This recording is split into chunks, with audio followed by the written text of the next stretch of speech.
রোদরঞ্জন পর্ব ২ লেখনীতে আশফি শাহরিন চিত্রা। এই বিকেলের ঝকঝকে আকাশে হুট করে বৃষ্টি নামটা একদমই ভালো লাগেনি ইনানের, কেননা আজ সে সাদা সালোয়ার কামিজ পরেছে, সাইকেলটাও সাথে আনেনি। এখন নিজ মনেই গালাগালি করছে সে। কলেজ থেকে বের হয়েছে আরো আধা ঘন্টা আগে, বন্ধু বান্ধব একটাও সাথে নেই আজ। মরণ দশা, বিপদ যখন আসে সব একসাথেই আসে। ইনান একটা আধখোলা দোকানের সামনে দাঁড়িয়ে, ভেতরে গাদাগাদি অবস্থায় দাঁড়িয়ে থাকা মানুষজন বৃষ্টির কবল হতে নিজেকে বাঁচানোর চেষ্টায় রত। ইনান সবার সামনে দাঁড়িয়ে, তার সালোয়ারের নিচের অনেকটা ভিজে গিয়ে তার পাকে দৃশ্যমান করে তুলেছে। আর কিছুক্ষণ থাকলে কাক ভেজা হতে বেশি সময় লাগবে না। ইনানের এত অস্বস্তি লাগছে বলার বাইরে। ব্যাগ দিয়ে নিজের বুক হতে পেট শক্ত করে চেপে ধরে নিজেকে আড়াল করার চেষ্টা করছে সে। দোকানে দাঁড়ানো অধিকাংশ ছেলে বুড়োর নজর তার দিকে, যেন তারা মেইন ড্রামা দেখার অপেক্ষায় আছে। ঝড় বৃষ্টিতে একটা রিক্সাও দেখা যাচ্ছে না, গাড়ি তো দূরের কথা। এদিকে ইনান কাউকেই কল দিয়ে পাচ্ছে না, বাবাকেও না। বুক ফেটে কান্না আসতে লাগলো ইনানের। আজকে কার মুখ দেখে ঘুম থেকে উঠেছে সে? এত বাজে দিন তার জীবনে এই প্রথম। ঠিক সেই মুহূর্তে তার সামনে দিয়ে চেনা একজনকে যেতে দেখলো। বা হাতের আঙুলে চাবির রিং ঘোরাতে ঘোরাতে ছাতা মাথায় সাদা শার্ট পরনের এক সুপুরুষ পাশ কাটিয়ে চলে যাচ্ছিল। ইনান অবচেতন বিভ্রান্ত মনে জোরে ডেকে উঠল তাকে, জেহফিল। জেহফিলের পা থমকে গেল এক মুহূর্তের জন্য। বোঝার চেষ্টা করলো ঠিক শুনেছে কিনা। আবারও সে শুনতে পেল মিহি গলার সুরেলা মেয়েলি ডাক। মিষ্টি সুরে তার নাম ধরে ডাকছে, জেহফিল। জেহফিল পেছন ফিরে তাকালো।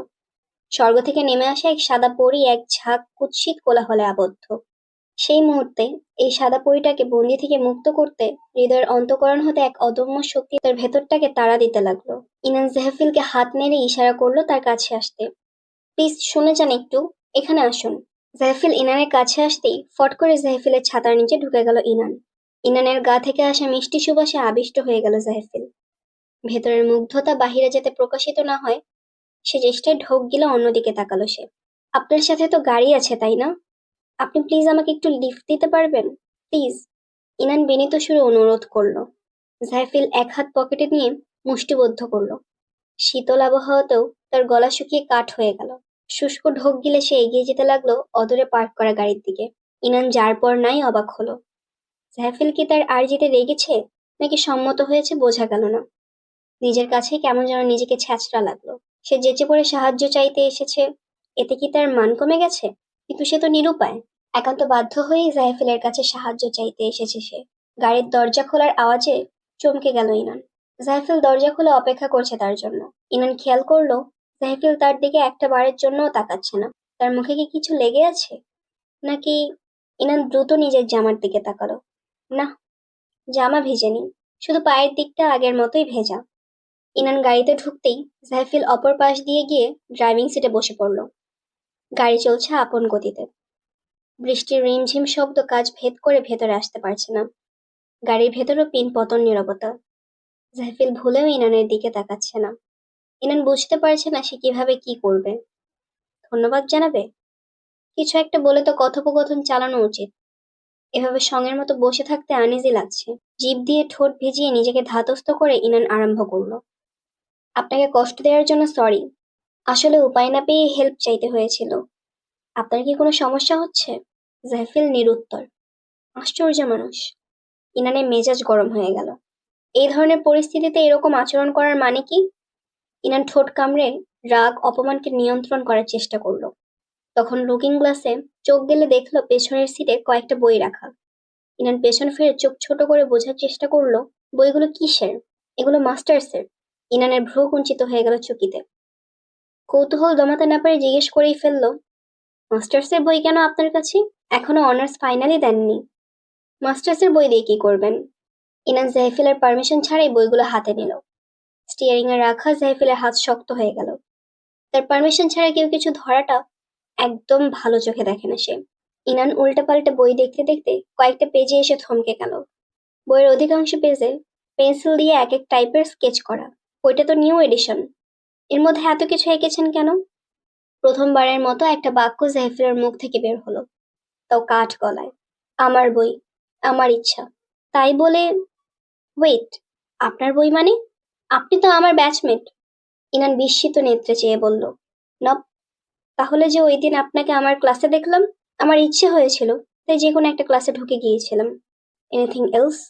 জাইফেল কঠিন গলায় বলল, আজব ইচ্ছা, বিড়বিড় করে বলল ইনান, কিন্তু মুখে বলল, ওহ আচ্ছা। ইনান ভাবনায় পড়ে গেল। সেই দিন জাইফেলের চেহারা দেখে সে সিরিয়াসলি ব্যাচমেট ভেবেছিল, কিন্তু এখন কাছ থেকে দেখায় তার ভুল ভাঙল। ছেলেটির শরীর আসলেই একজন বলিষ্ঠ পুরুষের, দেখলে কেমন টিচার টিচার লাগে। আর পাশে দাঁড়ানোতেও বুঝলো লোকটি যে কত লম্বা, খাম্বা একটা, চারপাশ আঁধারে ঢেকে আছে। বৃষ্টির তীব্রতা বেড়েই চলেছে, বোঝার উপায় নেই এখন যে বিকেল, মনে হয় রাত নেমে গেছে অচিরেই। ইনান এতক্ষণে খেয়াল করলো রাস্তাটা সম্পূর্ণ অচেনা। রাস্তার দুধারে মাথা উঁচু করে দাঁড়িয়ে আছে অচেনা অজানা আকাশ ছোঁয়া গাছ। কিছুটা হতভম্ব হলো ইনান। এই রাস্তা তো তার চেনা নয়, এখানে আগে এসেছিল বলেও মনে হয় না। তড়িৎ পাশ ফিরে জাহিফেলের দিকে তাকালো। এটা কোথায় যাচ্ছি আমরা? সাথে সাথেই জবাব দিল না জাহিফেল।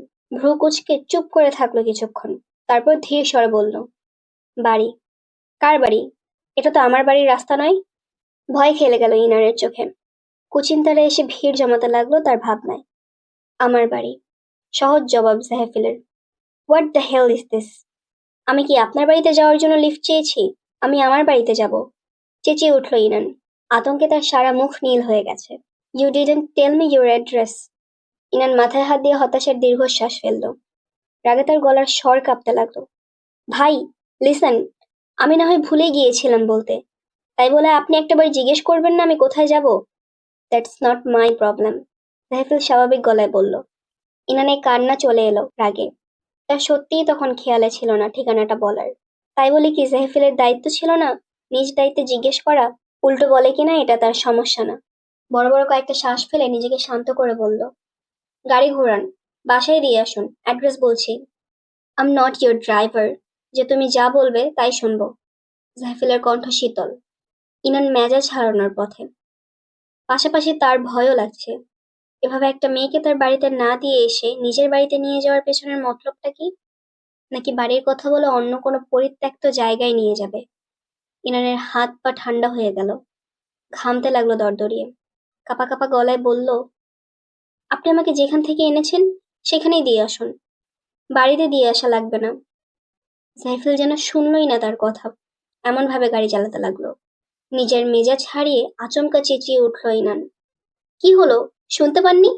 আমাকে দিয়ে আসুন কলেজে, right now. I can't. Inan এবার চিবিয়ে চিবিয়ে বলল, ইউ আর সাচ এ ডিহেড। আচমকা গাড়ির ব্রেক কষল জাহিফেল। ইনানের পাশের দরজাটা খুলে দিল পলকেই, তারপর গম্ভীর গলায় বলল, গেট আউট।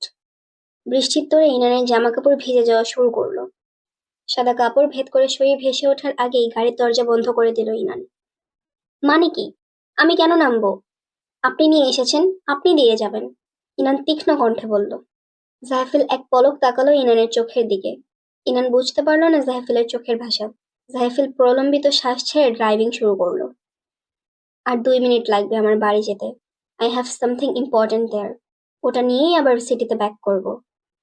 যদি তোমার আমাকে বিশ্বাস করতে কষ্ট হয় তাহলে তুমি বেরিয়ে যেতে পারো গাড়ি থেকে।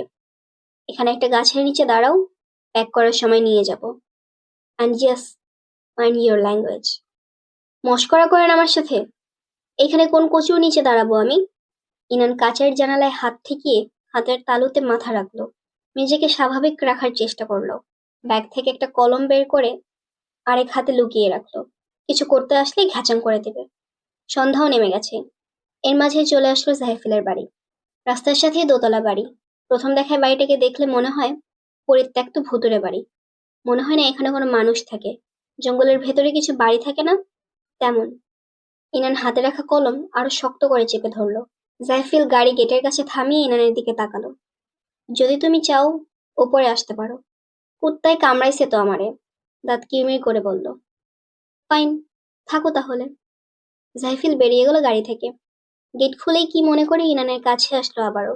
ধীর গলায় বলল, ভয় পাবে না তো? প্রচন্ড বিরক্তির সাথে ইনান বলল, আপনি প্লিজ তাড়াতাড়ি কাজ সেরে আসবেন। জাহিফিল আর কোনো কথা না বলে গেট খুলে সোজা দোতলায় চলে গেল। ইনান দোয়া দরুদ পড়তে পড়তে চারপাশের হাব ভাব বোঝার চেষ্টা করলো। মোবাইলের ব্যাটারি লো, কাউকে যে মেসেজ দিবে সেই চার্জটুকুও নেই। গাড়ির হেডলাইটের আলোয় শুধু সামনের রাস্তাটাই দেখা যাচ্ছে। মাঝে মাঝে বিদ্যুৎ চমকানোর আলোয় দেখতে পেল দোতলা বাড়ির পাশেই একটা ছোট্ট পুকুর। এর আশেপাশে কোনো বাড়ির চিহ্নও দেখা গেল না। চারদিকে অন্ধকার আর ঘন জঙ্গল। রাস্তাটা দেখে মনে হচ্ছে যেন সোজা জঙ্গলে ঢুকে পড়েছে। ইনানের হাড় হিম হয়ে গেল অজানা ভয়ে। শ্বাস দ্রুত ওঠানামা করতে লাগলো। বারবার মনে হলো গাড়ির পেছনের সিটে কেউ আছে, আবার মনে হলো জানালার পাশে কেউ দাঁড়িয়ে আছে। ভয়ে আতঙ্কে ইনান হুট করেই গাড়ির দরজা খুলে দৌড়ে বাসার মধ্যে ঢুকে গেল। নিচতলায় সম্পূর্ণ অন্ধকার। দেখে মনে হচ্ছে পরিত্যক্ত গোডাউন ছিল আগে। টিমটিমে হলদে আলোর বাতি জ্বলছে মাথার ওপর। দোতলা থেকে ছিটকে আসা আলোয় সিঁড়ি কিছুটা আলোকিত। ইনান দেয়াল ঘেঁষে দাঁড়ালো। গোডাউনের বড় দরজাটা খোলা। তা দেখে আরো ভয় লাগছে ইনানের, তবে গাড়ি থেকে কিছুটা কম। বুকে হাত দিয়ে দোয়া দরুদ পড়তে পড়তে হঠাৎ টের পেল তার পেছনে কেউ দাঁড়িয়ে আছে। ভয়ের শীতল স্রোত বয়ে গেল শির দ্বারা বেয়ে। শুকনো ঢোক গিলল। হাত পা অবশ হতে লাগলো ধীরে ধীরে। পেছনে ফেরার মতো সাহস তার অবশিষ্ট নেই। তাও বহু কষ্টে সাহস সঞ্চয় করে পেছন ফিরে তাকাতেই পিলে চমকালো তার। জাইফিল খুব কাছে এসে দাঁড়িয়ে। হলদে আলোয় জাইফিলের ধূসর চোখ আর ঘাড় কাত করে রাখা কঠোর চোয়াল কেমন ভয়ানক লাগছিল ইনানের কাছে, যেমনটা হয় হরর মুভিতে ভূত দেখলে। ইনান টের পেল তার চারপাশে কেমন তমসাচ্ছন্ন হয়ে যাচ্ছে। ঝাপসা হয়ে যেতে লাগলো জাইফিলের ভয়ঙ্কর মুখশ্রী। ঝাপসা চোখে দেখলো দুটো হাত তাকে শক্ত করে বাহুডোরে আবদ্ধ করেছে। দম বন্ধ হয়ে যেতে লাগলো ইনানের। অন্ধকার অতলে হারিয়ে যেতে লাগলো সে ধীরে ধীরে। প্লাস্টিকের খসখসানো আওয়াজে ইনান মৃদু নড়ে ওঠে। অচেতন দেহ চেতনা ফিরে পায়। চোখ খোলার চেষ্টা করে, পারে না। চোখ সয়ে আসলে চোখ খুলে ইনান। চারদিক অন্ধকার। রুমের মাঝখানে একটা মোমবাতির হালকা আলোর ছটায় রুমটা সামান্য আলোকিত। বাহির থেকে এখনো প্রবল বেগে ছুটে চলা বাতাসের শো শো আওয়াজ শোনা যায়। চোখ এদিক সেদিক ঘুরিয়ে বোঝার চেষ্টা করে আসলে সে কোথায়। Good morning butterfly. এক পুরুষের কণ্ঠ কানে এসে লাগে তার। বুঝতে পারল না কণ্ঠটি কি বলল তাকে। ভারী কণ্ঠের মানুষটিকে খুঁজতে গিয়ে চোখ পড়ে দিভানে বসে থাকা জাহেফেলকে। হন্তদন্ত হয়ে উঠে পড়ল ইনান। একবার নিজের দিকে তাকিয়ে আশেপাশে তাকিয়ে পরিস্থিতি বোঝার চেষ্টা করলো। জামা কাপড় সবই ঠিকঠাক। মোমের আলোয় যতটুকু দেখছে তাতে মনে হচ্ছে এটা কোনো বেডরুম। ইনান মনে করার চেষ্টা করলো কি হয়েছিল তার সাথে। গাড়ি থেকে বের হয়ে নিচ তলায় এসেছিল। তারপর পেছনে জাইফিলকে দেখলো। জাইফিলের তখনকার রূপ মনে পড়তে গা শিউরে ওঠে ইনানের। চকিতে তাকায় জাইফিলের দিকে। জাইফিল কতগুলো বড় বড় ক্যানভাস প্যাক করছিল। দেখে মনে হয় কোনো আর্ট করা ক্যানভাস। আমি কোথায়? ভয়াতুর গলায় বলল ইনান। হাতের কাজ শেষ করে জাইফিল তাকায় ইনানের দিকে। ইনান আরো চমকে ওঠে। তখনকার রূপের সাথে এখনকার জাইফিলের কোনো মিল নেই। প্রথম দিন জাইফিলকে যতটা কোমল দেখাচ্ছিল এখনো ঠিক তেমন। আমার রুমে তুমি হঠাৎ জ্ঞান হারালে আমাকে দেখে, অ্যাজ ইফ তুমি গোস্ট দেখেছ। জাইফিল শ্রাগ করে বলল। কটা বাজে? ক্লান্ত গলায় বলল ইনান। 8:30। কি? ইনান প্রায় লাফিয়ে উঠল। ব্যস্ত হয়ে মোবাইল খুঁজতে লাগলো। জাইফিল ইনানের দিকে তাকিয়েছিল। সে যেন বুঝলো ইনান কি খুঁজছে। পকেট থেকে ইনানের মোবাইল বের করে দিল সে। ফোন হাতে পেয়ে হতাশ হলো ইনান। সে তো ভুলেই গিয়েছিল মোবাইল বন্ধ। অস্থির হয়ে জাইফিলকে তাড়া দিল। আপনার কাজ শেষ হলে তাড়াতাড়ি চলুন, বাবা চিন্তা করছে অনেক। জাইফিল ইনানের দিকে মহাবিষ্টান্নে চেয়েছিল। হলদে ক্ষীণ আলোয় পিঠ সমান চুলের মিষ্টি ইনানকে শুভ্র পরীর মতো লাগছিল। তার চির আধার জগৎ এবং মনে যেন এক হুড়পড়ি পথ হারিয়ে ঢুকে পড়েছে। ইনান রুম থেকে বের হতে নিলেই হাতে টান পড়ে। কপাল কুঁচকে পেছনে হাতের মালিকের দিকে প্রশ্নবোধক দৃষ্টিতে তাকায়। ঝাড়ি মেরে হাত সরায় ইনান। হাত ধরেছেন কেন? অন্ধকারে পড়ে যাবে তাই ধরেছি। রুমের অবস্থা ভালো নয়, অন্য কিছু ভাবার কারণ নেই। তাচ্ছিল্য করে বলল জাইফিল। ফ্ল্যাশ অন করে মোমবাতি অফ করে দিল। হাতে প্যাক করা ব্যাগগুলো নিয়ে রুম থেকে বের হলো সে। পেছনে থাকা ইনান ঘরের অবস্থা খেয়াল করলো অবাক চোখে। চেয়ার টেবিল ছড়িয়ে ছিটিয়ে আছে রুমটায়। ল্যাম্প, ওয়ালমেট সব এলোমেলো ভাবে ফ্লোরে পড়ে আছে। দেখে মনে হয় না এখানে আদৌ কোনো মানুষ থাকতে পারে। এটা কি সত্যি আপনার বাসা? কণ্ঠে বিস্ময় তার। জাইফিল ছোট করে জবাব দেয়। হুম। ঘরে কি আর কেউ থাকে না? আপনার বাবা মা কোথায়? এক মুহূর্ত চুপ থেকে অপর পক্ষ থেকে জবাব আসে। নেই। ইনান বুঝতে পারল না জাইফিলের জবাবটা। জাহিফিলের কি বাবা মা নেই নাকি এখানে তার কেউ থাকে না? কোন প্রশ্নের জবাবে সে নেই বলল ইনান বুঝতে পারল না। তবে আর ঘাটালো না সে। জাহিফিলকে নিয়ে তার মাথা ব্যথা নেই। আপাতত তার দুশ্চিন্তা হচ্ছে বাবাকে নিয়ে। টেনশনে আবার প্রেশার লো হয়ে যায় ইফাজ সাহেবের। জাইফিল খুব সাবধানে আসবাবপত্র সরিয়ে ইনানের জন্য জায়গা করে দিল। ও সিঁড়ি দিয়ে নামার সময় আর বারবার লাইট তার দিকে দিয়ে বলতে লাগলো, সাবধানে, ধীরে, সাবধানে পা ফেলো, আস্তে। ইনানের কাছে মনে হলো জাহিফিল যেন একটা বাচ্চাকে রাস্তা পার করিয়ে দিচ্ছে। সে জোর করে হেসে বলল, আপনি নিজের দিকে লাইট মারেন তো। আমাকে সাবধানে সাবধানে বলতে গিয়ে নিজেই চিৎপটাং হয়ে যাবেন। বাতাসের সাথে এক প্রকার পাঞ্জা লড়ে গাড়িতে উঠতে হয়েছে ইনানকে। এত বাতাস ছিল, মনে হচ্ছিল তাকে উড়িয়েই নিয়ে যাবে। ভাগ্যিস জাইফিল ছিল। জাইফিলের শার্ট খামচে ধরে নিজেকে বাঁচিয়েছে সে। গাড়ি চলতে আরম্ভ করলে ইনান দ্বিধাগ্রস্ত চোখে তাকায় জাইফিলের দিকে। জাইফিল ইনানের দিকে না চেয়েই বলে, হোয়াট? আপনার মোবাইলটা একটু দিবেন প্লিজ, বাবাকে কল দিব একটা। কল দিয়ে কি বলবে? আজব, কি বলবো মানে কি? বাবা টেনশনে শেষ হয়ে যাচ্ছে। ওনাকে একবার জানাবো না আমি ঠিক আছি? বাড়িতে তো পৌঁছে দিচ্ছি, গেলেই তো দেখতে পাবে। মোবাইল দিবেন না সেটা বলতে পারেন না? ইনানের কথা শেষ হতে না হতেই জাইফিল মোবাইল এগিয়ে দেয়। বেশি কথা আমি পছন্দ করি না। মোবাইলটা ছো মেরে নিয়ে নেয় ইনান। কথা আপনিই বাড়িয়েছে। ইফাজ খানকে ফোন দিয়ে পেল না ইনান। মূলত নেটওয়ার্কই পাচ্ছিল না সে। হতাশ হয়ে মোবাইল ফেরত দিয়ে দিল। কপালে হাত ঠেকিয়ে বাহিরে দৃষ্টিপাত করলো। অন্য সময় হলেই ভারী বর্ষণ উপভোগ করতো সে, কিন্তু এখন পরিস্থিতি আলাদা। পেছনের সিটে বড় বড় ক্যানভাসগুলো দেখে ইনান বলল, আপনি কি একজন আর্টিস্ট? হুম, জানতাম। আপনার আর্ট দেখেই বুঝেছি। এগুলো কি ডেলিভারি দিতে যাচ্ছেন? সেল করেন? না, এক্সিবিশনের জন্য করা এগুলো। সেখানেই যাবে। বাহ, এগুলোর জন্যই এত তাড়া ছিল বাড়িতে আসার? হুম। আচ্ছা। আবারও পিনপতন নীরবতা নেমে এলো গাড়িতে। সাথে রাস্তাটাও এত নির্জন, মনে হচ্ছে শহর থেকে অনেক দূরে কোথাও এই জায়গা। একটা গাড়িরও দেখা পাওয়া যাচ্ছে না। না আছে রাস্তার মাঝে কোনো স্ট্রিট লাইট। বড় বড় গাছগুলোর মাথা উপরে এমন ভাবে ঢেকে আছে যে দিনের বেলাতেও মনে হয় আকাশ দেখা যায় না। জঙ্গল পার হয়ে এবার মেইন রাস্তায় ঢুকেছে গাড়ি। পরিচিত রাস্তায় এসে এবার কিছুটা হালকা লাগছে ইনানের। নীরবতাকে ভেঙে দিয়ে জাহিফিল হঠাৎ বলে উঠল, ছেলেদের থেকে দূরত্ব বজায় রাখবে। আচানক জাহিফিলের গলায় এই কথা শুনে ফিরে তাকায় ইনান। Excuse me? রাস্তায় চোখ রেখে জাহিফিল বলল, বন্ধু নির্বাচনে তুমি যথেষ্ট অসচেতন। যার সাথেই মিশবে খোঁজ নিয়ে মিশবে। আপনি আমার ফ্রেন্ড সম্পর্কে কিভাবে জানেন? আর আপনি এসব বলার কে? কেমন অন্যরকম গলায় জাহিফিল বলল, মানুষ আজকালকার বড় খারাপ। ভালো মানুষের আড়ালে থাকা তার বীভৎস রূপটা আমাদের নজর এড়িয়ে যায় সব সময়। আপনি কি প্লিজ ডিরেক্টলি বলবেন আসলে কি বলতে চাচ্ছেন? নাথিং, জাস্ট ওয়ার্ন করলাম যাকে তাকেই বিশ্বাস না করতে। কয়েকদিনের পরিচয়টাই মানুষের সব না। সারা জীবন একসাথে থেকেও তো মানুষকে চেনা যায় না, সেখানে তো মাত্র কয়েকটা দিন। আপনি বলতে চাচ্ছেন আমার ছেলে ফ্রেন্ডরা খারাপ? জাহিদুল জবাব দিল না। ইনান কথা চালিয়ে গেল, আপনিই তো বললেন কয়েকদিনের পরিচয় কাউকে বিশ্বাস না করতে। আপনার সাথে কয়েক ঘন্টার পরিচয়ে আপনাকে কোন কথায় বিশ্বাস করব আমি? আপনি যে আমার ফ্রেন্ড সম্পর্কে মিথ্যা বলছেন না, তার কি গ্যারান্টি? তোমার সাথে আমার কোনো শত্রুতা নেই যে আমি তোমার খারাপ চাইবো। শুধু এতটুকু জেনে রাখো, মানুষ তোমাকে যেই রূপ দেখায় সেটা সবসময় সত্য হয় না। ইনান চুপ করে রইল। ভাবতে লাগলো তার ফ্রেন্ডদের কথা। কই, তাদের মাঝে তো নেগেটিভিটির কিছুই দেখলো না। জাইফিল হঠাৎ কেন এই সম্পর্কে সতর্কতা দিচ্ছে তাকে? ইনানের বাড়ির সামনে জাইফিল গাড়ি থামালো। ততক্ষণে বৃষ্টির তীব্রতা কিছুটা কমেছে। গাড়ি থেকে নামার সময় ইনান বলল, যাই হোক, অনেক মিসআন্ডারস্ট্যান্ডিং হয়েছিল আমাদের মধ্যে। আমিই বেশি সিন ক্রিয়েট করে ফেলেছিলাম বোধহয়। আজবাজে কথাও অনেক বলেছি। তার জন্য সত্যিই সরি। কিছু মনে নেবেন না প্লিজ। স্মিত হেসে বলল ইনান। জাইফিল ইনানের ঠোঁটের দিকে একবার চেয়ে চোখ ফিরিয়ে নিল। আর ধন্যবাদ। ইনান গাড়ি থেকে নেমে গেল। ওয়েলকাম, মৃদু কণ্ঠে বলল জাইফিল। ইনানের দিকে না তাকিয়েই জাইফিলকে বাই বলে বাসায় ঢুকে পড়ল ইনান।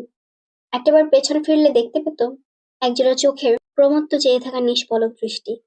ইনানের বাবা মেয়েকে জড়িয়ে ধরে কেঁদেই চলেছেন। কান্নারত গলায় বললেন, কোথায় ছিলে আম্মু আমার? এত দেরি করে কেউ বাড়ি ফিরে? বাবাকে একটাবার ইনফর্ম করা উচিত ছিল না? কত খুঁজেছি তোমাকে জানো? ভার্সিটি গেলাম, তোমার সবগুলো ফ্রেন্ডের বাসায় খোঁজ নিলাম, সবগুলো রেস্টুরেন্ট খুঁজলাম। কোথায় ছিলে মা? ইনানের মন খারাপ হয়ে গেল বাবার কান্না দেখে। বাবাকে সান্ত্বনা দিল। মোবাইলটার চার্জ ছিল না বাবা। আমি আমার এক ফ্রেন্ডের সাথেই ছিলাম। এত বৃষ্টি ছিল যে ও গাড়িও চালাতে পারেনি ঠিক মতো। এই জন্যই আমরা কোথাও বসে ওয়েট করছিলাম বৃষ্টি থামার। খুব সাবধানে বলল সে, পাছে ধরা পড়ে যায়। পলকের কণ্ঠ শোনা গেল এর মাঝে। তাই বলে ফ্রেন্ডের মোবাইল দিয়ে কল দেওয়া যাচ্ছিল না? ইনান পাশে থাকা পলকের দিকে আর চোখে তাকায়। পলক রাগী চোখে তাকিয়েছিল ইনানের দিকে। চোখ দুটো তার টকটকে লাল, যেন ইফাত সাহেব সামনে থাকে রাগের বহিঃপ্রকাশ করতে চাইছে না। ইনান কণ্ঠ স্বাভাবিক রেখে বলল, দিয়েছিলাম, নেট পাইনি। ছেলে না মেয়ে ফ্রেন্ড ছিল? মেয়ে। চিনবেন না আপনি? স্কুলের এক ফ্রেন্ড। ঢোক গিলে ইনান। মিথ্যে বলতে গিয়ে তার গলা বারবার কেঁপে উঠছে। পলক আরো কিছু বলতে চেয়েও বলল না। রাগে ফোঁস করছে সে। মেয়েটা জানে না আজ তার কোনো খোঁজ না পেয়ে পলকের মাথা যে কতটা খারাপ হয়ে গিয়েছিল। এই বৃষ্টির মধ্যে পাগলের মতো খুঁজেছিল ইনানকে। দম বন্ধ হয়ে আসছিল প্রতিটা মুহূর্তে এই ভেবে, ইনানের কোনো খারাপ কিছু হলো না তো। ইনান বাবাকে অনেকটা সান্ত্বনা দিয়ে রুমে পাঠিয়ে দিল। পলক তখনও সোফায় বসেছিল, তার পুলিশের পোশাক চুপচুপে ভেজা। ইনান একটা তোয়ালে নিয়ে পলকের নিকট বাড়িয়ে দিল। পলক তোয়ালেটা নিল না। সারাদিন দুষ্টুমি করা মানুষটা হঠাৎ রেগে গেলে প্রলয়ের মতো লাগে। পলককেও তেমন লাগছিল। পলক সোফা থেকে উঠে ইনানের দুই বাহু চেপে ধরতে গিয়েও ধরল না। অনধিকার চর্চা তার মানায় না। এক হাতে মাথার চুল টেনে নিজেকে শান্ত করলো। দীর্ঘশ্বাস ফেলে বলল, এতটা টেনশনে না ফেললেও চলতো। স্যার তোমার জন্য কত চিন্তা করে জানোই না। আজ তো কথা ছিল স্যারের সাথে নিউ রেস্টুরেন্টে যাবে। সেজন্য স্যার কত তাড়াহুড়ো করে কাজ সেরে বাড়িতে এসেছিল। তারপর বিকেল হয়ে যাওয়ার পরও তুমি এলে না। সন্ধ্যার টাইমে স্যার আমাকে কল করলো। উনি এত টেন্স ছিল। একটু থামলো পলক। ইনান, তুমি এখন আর ছোট নেই। স্যারেরও বয়স হয়েছে। পুলিশের চাকরিতে কত প্যারা জানোই তো। তার উপর তোমার টেনশন। একটু নিজের দায়িত্ব নিয়ে চলতে শেখো ইনান। বুদ্ধি খাটাও এই ধরনের পরিস্থিতিতে। ইনান চুপ করে রইল। তার নিজের এখন খুব খারাপ লাগছে। এমন তো না যে তার দোষ আছে, কিন্তু সে যেই মিথ্যেটা বানিয়েছে তাতে তার দোষই বেশি। তাই পাল্টা কোনো কথা বলতে পারলো না ইনান। আসি। Next time be careful. Inan রুমে চলে আসলো। খাটের এই মাথা হতে ওই মাথা গড়াগড়ি খেতে লাগলো অনুশোচনায়। বাবা কত কষ্ট পেয়েছে, কত চিন্তা করেছে তার জন্য, আর সে কিনা উল্টো বাবার উপর টেনশন চাপিয়ে দিচ্ছে। ইনান উঠে বসলো। কিচ্ছু ভাল লাগছে না। তখন তার নজরে গেল রুমের কোনায় রাখা কার্টুনটার দিকে। সেদিন কার্টুন অর্ধেক খুলে রেখে দিয়েছিল। ইনান উঠে গিয়ে কেচি নিয়ে বসলো আবার। স্কচ টেপ কেটে কার্টুন খুলতেই সে কিছুটা দূরে ছিটকে পড়লো হঠাৎ। কার্টুনের মধ্যে একটা 2 ফিটের টেডি রাখা। তবে ইনানের ভয় পাওয়ার কারণ হলো টেডিটার রংটা কুচকুচে কালো, তাই হঠাৎ আটকে উঠেছিল। সাধারণত কোনো টেডি বিয়ারই এমন কালো হয় না। ইনান ভালো করে খেয়াল করে দেখলো ব্ল্যাক কালার স্প্রে দিয়ে পুতুলটা কালো করে দেওয়া হয়েছে। পুতুলটা ধরতে গিয়ে পেটের দিকের বোতামটায় চাপ লাগে। অদ্ভুত আওয়াজে হেসে ওঠে টেডিটা। কেমন ভৌতিক হাসির আওয়াজ। কে পাঠিয়েছে এমন বিদঘুটে গিফট? কেউ নিশ্চয়ই তার সাথে মশকরা করছে। ইনান টেডিটা নিয়ে বারান্দায় গিয়ে অদূরে ছুঁড়ে মারলো সে। যেই জিনিস তাকে ভয় পাওয়ায় সেটা এভাবেই ছুঁড়ে মারবে সে। খট করে বারান্দার দরজা আটকে দিল ইনান। বৃষ্টিতে কালো রং ধুয়ে মুছে টেডির আসল রং বেরিয়ে আসলো। কিছু অংশ কালো, কিছু অংশ ব্রাউন। অন্ধকারে একজোড়া ভেজা হাত এসে পুতুলটাকে উঠিয়ে নেয়। বিদ্যুৎ চমকানোর আলোয় পুতুলটাকে সূক্ষ্ম চোখে পরখ করে এক হাত দিয়ে পুতুলের গায়ে লেগে থাকা কালো রং ছড়িয়ে দিতে থাকে পুতুলের গায়ে। বাদামি ও কালোর মিশ্রণে বীভৎস দেখায় পুতুলটাকে। পুতুল হাতে তাকায় দোতলার বন্ধ বারান্দার দিকে। তারপর পুতুলটার পেটের সুইচটা টিপে দেয়। আবারও অদ্ভুত ভয়ঙ্কর ভাবে হেসে ওঠে পুতুলটা। হাড় হিম করা হাসি।